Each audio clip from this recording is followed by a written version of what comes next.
Mga bro, mukhang nagkakainitin na talaga sa West Philippine Sea dahil sa desisyon ng Armed Forces of the Philippines na umusad sa pagbili ng Typhoon missile launch system mula sa US. Ano ang ibig sabihin nito? Mas pinalakas na coastal defense at medium-range attack capabilities natin. Seryoso, ibang level na ang laro pag ganito.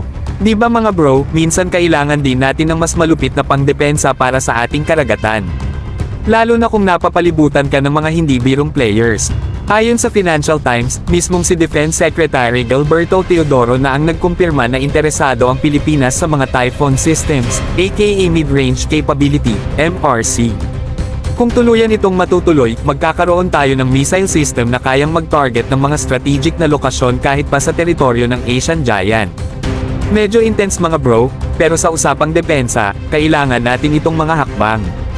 Tandaan, ang Typhoon system na ito ay subok na ng tropa natin dahil ginamit ito ng US Army sa mga bilateral exercises noong Abril sa mismong ating lupain.